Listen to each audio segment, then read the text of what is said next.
आप सब दोस्तों, आज मैं आपको बताने वाला हूँ कि वोकेबलरी को कैसे बूस्ट करें। जैसे कि आपने थंबनेल देखा है, मैं आपको 3 टिप्स बताने वाला हूँ ऐसी, जिससे आप अपनी वोकेबलरी को अच्छा खासा बना सकते हैं। ठीक है, आप 1000 नहीं, 2000 नहीं, आप जितना चाहे उतना जो है अपनी वोकेबलरी बना सकते हैं। ठीक है, तो मैं आज आपको इसी टिप्स के बारे में बताने वाला हूँ कि आप अपनी वोकेबलरी को कैसे बूस्ट कर सकते हैं, कैसे अपना इम्प्रूव कर सकते हैं वोकेबलरी को। क्योंकि हर एग्ज़ाम में वोकेबलरी का इंपॉर्टेंस होता है, हर एग्ज़ाम में पूछे जाते हैं वोकेबलरी। और कई दिक्कत ये आती है कि इनको याद करने में। तो मैं आपको 3 ऐसी बेसिक ट्रिक्स बता रहा हूँ जिनके आप यूज़ करके जो है अपना वोकेबलरी जो पार्ट सेशन है जो है उसको बढ़ा सकते हैं। क्योंकि वोकेबलरी के क्वेश्चंस आते हैं काफ़ी सारे, हर एग्ज़ाम में पूछे जाते हैं। इस वोकेबलरी के ऊपर काफ़ी सारे वीडियोस बना चुके हैं, लेकिन मैं इसका वही मैं बताने वाला हूँ, लेकिन थोड़ा उसमें चेंज है। वो आप अगर कर लें तो मैं आपको गारंटी के साथ कह सकता हूँ कि आप अपनी वोकेबलरी को बूस्ट कर सकते हैं। ठीक है, तो बिना टाइम वेस्ट करे शुरुआत कर लेते हैं अपनी। दोस्तों, शुरुआत करने से पहले मैं आपको बता दूं कि जब हम अपनी वोकेबलरी को बूस्ट करते हैं, मतलब वोकेबलरी को जब हम पढ़ते हैं, तो उसको कुछ नए नए तरीके से आजमाना चाहिए। क्योंकि हमें एक तरीका जैसे हम याद करते हैं वैसे रट्टा फिजिशन नहीं करना है हमें। क्योंकि रटने से जो चीज़ें याद नहीं होती हैं वो सिर्फ कुछ समय के लिए रहती हैं, कुछ समय बाद फिर वो गायब हो जाती है। तो हमें अगर वर्ड्स को याद करना है, यानी कि वोकेबलरी को बूस्ट करना है, लंबे टाइम तक याद रखना है, 1000, 2000, 6000 एग्ज़ाम्स के लिए, तो आप अपने वोकेबलरी पे थोड़ा ज़्यादा ध्यान दें। जैसे मैं बता रहा हूँ आप उसे फॉलो करें, आप 100% रिजल्ट पाएंगे। ठीक है, तो वोकेबलरी को आपको 3 तरीके से मैं बताऊंगा। एक बताऊंगा रूट वर्ड से, एक बताऊंगा नेमोनिक्स से, और कुछ एक ऐसी ट्रिक बताऊंगा जिससे आप अपनी वोकेबलरी को बूस्ट कर सकते हैं। ठीक है, तो सबसे पहले मैं कुछ बताने वाला हूँ आपको, वो है रूट वर्ड्स कैसे करते हैं, फिर नेमोनिक्स के थ्रू अपन कैसे करते हैं, फिर जो बेसिक ट्रिक है जो आप इस्तेमाल करके आप अपने जो है वोकेबलरी बूस्ट कर सकते हैं, उसके लिए मैं लास्ट में बता दूंगा। अभी मैं रूट वर्ड से आपको पढ़ाना दिखाता हूँ कि कैसे अपन जो है रूट वर्ड से क्वेश्चंस जो हैं कर पाएंगे। ठीक है, तो मैं आपको बता दूं कि रूट वर्ड्स वो होते हैं जो जिनमें मतलब कुछ एक वर्ड्स, जैसे हाइड्रोफोबिया जो मैंने वर्ड लिखा है ना, इसमें जो हाइड्रो है ना, हाइड्रो इसका मतलब होता है फियर, किसी चीज़, सॉरी, जो फोबिया है ना, इसका मतलब होता है किसी चीज़ का फियर। जो फोबिया है इसका मतलब होता है किसी चीज़ से डर होना, यानी कि कोई ऐसी चीज़ जिसे हमें डर लगे। ठीक है, इसका मतलब होता है फोबिया। जो अब फोबिया के साथ आगे कुछ भी लगा सकते हैं अपन, हाइड्रोफोबिया, जैसे मैंने यहाँ लिखा है एक्रोफोबिया। ये जो हाइड्रोफोबिया है इसका मतलब होता है कि अपन वाटर से अपने को फियर है, यानी कि वाटर से अपने को डर लगता है, तो अपन उसको कह देते हैं हाइड्रोफोबिया। तो कुछ एक ये तरीका है याद करने का, है ना। तो रूट वर्ड से ऐसे याद करते हैं। जैसे मैंने एक शब्द लिखा है एक्रोफोबिया, अब फोबिया आ गया, फोबिया का मतलब अपने को समझ लेना है कि डर है। तो आपको फोबिया से कुछ याद रखना है कि डर जो है रूट वर्ड से, डर, जो फोबिया है वो रूट वर्ड है, डर होता है इसका मतलब। तो ये याद रख लेना है। इसके आगे जो भी वर्ड लगाओ इसका मतलब होगा कि वो किसी न किसी चीज़ से डर रहा है। जैसे मैंने लिखा है एक्रोफोबिया, एक्रोफोबिया का मतलब होता है हाइट से डर लगना, ऊँची हाइट से डर लगना। ठीक है, ये होता है एक्रोफोबिया का मतलब। ठीक है, अब एम्बेलिश का मतलब क्या होता है? एम्बेलिश का मतलब होता है कि ब्यूटीफुल, मतलब जिसकी सुंदरता में 4 चांद लग जाए, वो जो मतलब सजना समझना जिसको कहते हैं ना, सजना संवरना, वो वाली चीज़ है। तो एम्बेलिश का मतलब होता है सजना या संवरना, जो चीज़ है, ठीक है ना, उसको बोलते हैं एम्बेलिश। तो ये जो है ना वेल, इससे अपने को याद रखनी है। वेल जो है ना, इससे अपने को याद रखना है।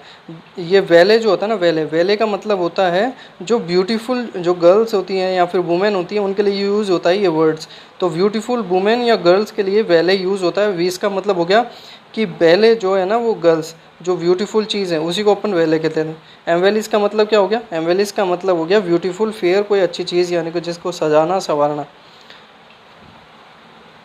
एब्डिकेट का मतलब होता है त्याग करना। अब एब्डिकेट से कैसे समझा? जो डिकेट होता है ना, इसका मतलब होता है त्याग करना। तो एब्डिकेट का मतलब हो गया त्याग करना। डिक्लेयर मतलब कि कुछ ऐसे रूट वर्ड्स हैं जिनको आपको याद करना पड़ेगा। वो रूट्स वर्ड्स आप अगर याद कर लेते हैं तो आपको आगे का या पीछे का या तो सफिक्स होता है या फिर प्रीफिक्स होता है। प्रीफिक्स का मतलब होता है उससे वर्ड से पहले लगाओ, और सफिक्स का मतलब होता है उस वर्ड के बाद लगाओ। जैसे यहाँ पे हाइड्रोफोबिया लिखा है ना, अब ये फोबिया है अपना रूट वर्ड, और इससे पहले हाइड्रोफोबिया। ठीक है, तो ये जो है ना हाइड्रोफोबिया, इससे मतलब होता है कि अब जो एक्रोफोबिया है जो उसके चीज़ के लिए जो यूज़ होता है ना फोबिया, जो वो रूट वर्ड है, और इसके आगे अपन कुछ भी लगा दे, एक्रोफोबिया लगा दे, हाइड्रोफोबिया लगा दे, ये सब चीज़ें जो है अपने को बताता है। ठीक है, अब हम बात कर लेते हैं फिलैंथ्रोपिस्ट। फिलैंथ्रोपिस्ट क्या होता है? देखिए, फिलैंथ्रोपिस्ट का मतलब होता है जो फिलैंथ है, मतलब लव, लव जिसको कहते हैं ना अपन, लव के लिए यूज़ होता है ये वर्ड। जो फिल है ना, फिल, ये वाला आगे का जो फिल है, ये वर्ड जो है ये यूज़ होता है लव के लिए। फिलेंथ्रोपिस्ट का मतलब हो गया जो ह्यूमन से प्यार करता है, जो ह्यूमन के लिए मतलब जो मतलब जिसकी दान करने की वो होती है, तो ह्यूमन से जो लव करता है उसको कहते हैं फिलेंथ्रोपिस्ट। एक होता है हाइपर टेंशन। अब टेंशन होता है एक हाइपर, हाइपर का जो मतलब है ये रूट वर्ड होता है हाइपर, हाइपर का मतलब हो गया ओवर, हाइपर का मतलब हो गया ओवर, मतलब जो ओवर टेंशन करता है, ज़्यादा टेंशन करता है उसको हाइपर टेंशन कहते हैं। ठीक है, एक तो ऐसा होता है तरीका। अब मैंने आपको जो वर्ड्स बताए इनमें, अब मैं ऐसा तो है नहीं कि पूरी बुक्स पढ़ा दूँ, कोई नहीं पढ़ा सकता, ऐसे है जो वोकैब्स का है, लेकिन मैं आपके लिए वोकैब की एक नया सीरीज़ लेके आऊँगा, उसमें वोकैब के जितने भी वर्ड्स मेरे से पॉसिबल हो सकते हैं मैं पढ़ाऊँगा। कोई टीचर नहीं पढ़ा सकता, मतलब कुछ एक टीचर हैं जो पढ़ाते हैं, बाकी कोई नहीं पढ़ाता है, क्योंकि सारे चीज़ जो भी है जो टीचर्स हैं वो ग्रामर पे ज़्यादा जोर देते हैं, ग्रामर पढ़ाते हैं। आपको जो भी कोचिंग में जाएंगे आप वहाँ पे टीचर देखेंगे, वो टीचर पढ़ा देगा ज़्यादा से ज़्यादा 200-300 वर्ड पढ़ा देगा, इससे कुछ नहीं होने वाला। ठीक है, तो मैं आपको कुछ इसकी सीरीज़ दे दूँगा। ठीक है, अभी मैं ये रूट वर्ड्स के बारे में बता रहा हूँ। ठीक है, तो यही मैं बता रहा हूँ कि जो रूट वर्ड्स है ना, आपको क्या करना होगा, इनके रूट वर्ड्स को याद करना होगा। एक तो ये तरीका है, दूसरा कैसा तरीका है वो मैं आपको बता देता हूँ। दूसरा तरीका नेमोनिक्स के थ्रू। ठीक है, दूसरा क्या तरीका है, नेमोनिक्स के थ्रू। नेमोनिक्स क्या होता है, मतलब कि कोई मेमोरी का चीज़ याद करना है, मेमोरी बनकर कोई चीज़ याद करना है, कोई चीज़ को कहानी बनकर, कहानी बनाकर, या फिर कोई ऐसी चीज़ बनाकर जिसे अपन उसे मेमोराइज कर सके, जिसे अपन याद कर सकें, वैसा ही मैं नेमोनिक्स में होता है। अब जैसे मैं आपको ये 4 वर्ड कराऊंगा, तो आप इनको देखना कैसे मैं करा रहा हूँ, और इसी तरह आप कोशिश करना। ठीक है, जैसे डिलीजेंट है। ठीक है, डिलीजेंट का मतलब होता है दिल्ली का एजेंट। अब दिल्ली का एजेंट, डिलीजेंट का मतलब हो गया हार्ड वर्किंग। अब दिल्ली का एजेंट है तो वो हार्ड वर्किंग होगा, ऐसा तो नहीं है वो सुस्त होगा, काम करेगा तभी तो वो दिल्ली का एजेंट बना है, कुछ तो उसमें खासियत होगी। तो डिलीजेंट का मतलब हो गया दिल्ली का एजेंट। अब दिल्ली का एजेंट है तो कैसा होगा वो, हार्ड वर्किंग। तो आप इस तरह से याद कर सकते हैं, कुछ कहानी बनाकर याद कर सकते हैं कुछ, या फिर जैसे एक विनोद, एजेंट विनोद करके नाम से एक मूवी आई थी, तो आप कुछ उससे रिलेट कर सकते हैं। मतलब अपना तरीका होता है आप किस तरह से अपने जो वर्ड्स को याद कर सकते हैं। ठीक है, जैसे मैंने बोला कि डिलीजेंट है, डिलीजेंट का मतलब हो गया हार्ड वर्किंग। हार्ड वर्किंग कैसा, तो दिल्ली का जो एजेंट है वो हार्ड वर्किंग है, कुछ इस तरह से याद कर सकते हैं। ठीक है, एक हो गया कैलेंडरस्टाइन। कैलेंडरस्टाइन का मतलब हो गया कैलेंडर ऑफ आइंस्टाइन। जो आइंस्टाइन का जो कैलेंडर है, अब वो कैसा होगा, आइंस्टाइन का कैलेंडर कैसा होगा, सीक्रेट होगा, हिडन होगा, ऐसा थोड़ी वो सबको बता देगा अपनी चीज़ें, जब तक वो अपनी प्रूफ नहीं करेगा, जब तक अपने पास ही रखेगा। तो कैलेंडर जो है आइंस्टाइन का वो कैसा होगा, सीक्रेट होगा। अब कैलेंडर ऑफ आइंस्टाइन से आप याद कर सकते हैं कि उसका जो कैलेंडर आइंस्टाइन जब भी दिखे तो इसका मतलब हो गया सीक्रेट या हिडन। जैसे ही डिलीजेंट दिखे तो पता लगा सकेंगे आपके हार्ड वर्किंग होता है। कुछ मैंने वर्ड्स भी लिखे हैं, ये लेबोरेजेस और इंडस्ट्रीज, इन दोनों का मतलब भी डिलीजेंट होता है, मतलब हार्ड वर्किंग होता है। ठीक है, ऐसे आप याद कर सकते हैं। जैसे मैं निकाल रूमिनेंट, अब इसको मैं कैसे याद करा रहा हूँ। रूमिनेंट का अपने मतलब क्या लिखा, टू थिंक डीपली, मतलब किसी चीज़ को गहराई से सोचना। अब मान लो कोई एग्ज़ाम है, एसएससी का एग्ज़ाम आ गया, फिर बैंक का पीओ, किसी की भी चाहे एग्ज़ाम हो रहा है। ठीक है, अब मेरे जो साथ में जो रूममेट रह रहा है मेरा, वो एग्ज़ाम के लिए प्रिपरेशन कर रहा है और वो सोच रहा है यार मैं एग्ज़ाम में कैसे पास हूँ। तो मैंने उसको क्या बोला कि तू रूमिनेट मत हो, मतलब कि ज़्यादा डीप में मत सोचे, एग्ज़ाम जैसा होगा अपना आप हो जाएगा। ठीक है, तो इसका मतलब हो गया रूममेट जो है वो ज़्यादा सोचने लग गया, टू थिंक डीपली। रूमिनेट का मतलब हो गया टू थिंक डीपली। तो ये ऐसे आप याद कर सकते हैं। मेडिटेट और पॉन्डर, इन दोनों का मतलब भी ये भी होता है टू थिंक डीपली। एक तो कुछ ऐसे याद कर सकते हैं आप। ठीक है, पग्नेशियस है गया।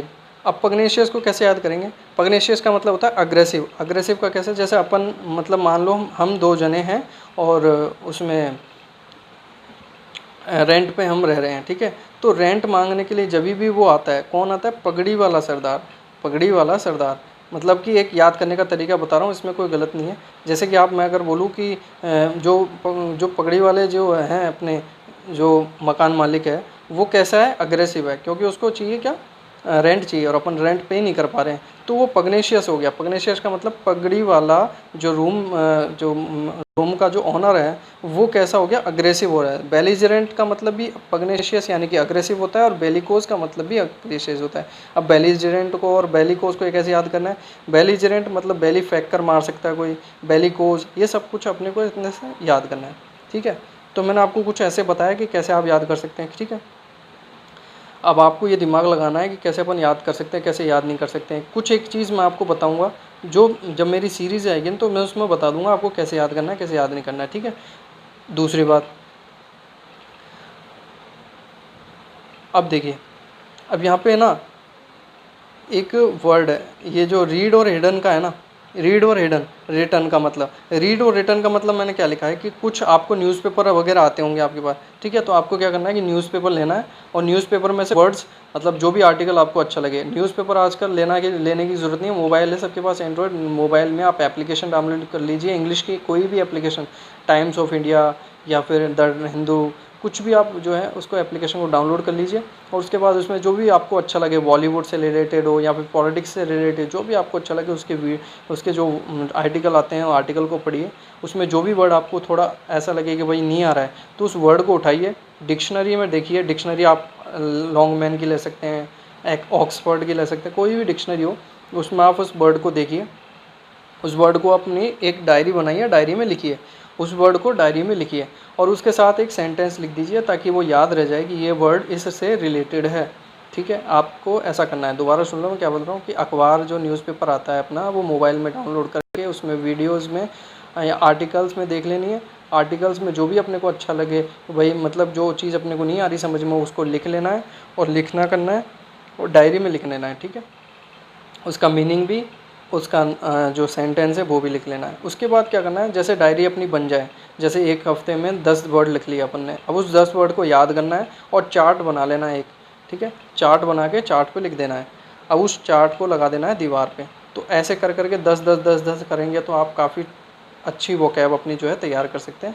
कुछ ये तरीका मैंने आपको बताया, सबसे अच्छा तरीका है। इसके अलावा आप कुछ भी ट्राई कर लो, कुछ नहीं होने वाला। अगर ये जो मैंने तरीका बताया ना, यही काम करेगा, क्योंकि हर वर्ड्स को याद करना मुश्किल होता है, ऐसे आसानी से याद नहीं होता है। तो जो मैंने चीज़ बताई आपको कि चार्ट बनाए, डायरी बनाए, तो वो आप करिए, आपको 100% रिजल्ट मिल जाएगा, ठीक है। तो आपको क्या करना है, डायरी बनानी है, डायरी में से वर्ड लिखने हैं और फिर उसको चार्ट पे लिखना है, उसको दीवार पे चिपका देना है, ताकि आप जब भी निकलते करते हैं घर से तो उसको एक बार देखेंगे तो आपको याद हो जाएगा। धीरे धीरे धीरे धीरे धीरे धीरे वो वर्ड आपको याद हो जाएंगे। अगर वो ये वर्ड याद नहीं होते हैं, फिर दोबारा एक नया चार्ट बना दो, उस चार्ट में वो वर्ड लिख दो जो आपको याद नहीं होते हैं, उस चार्ट को फिर दोबारा याद करो।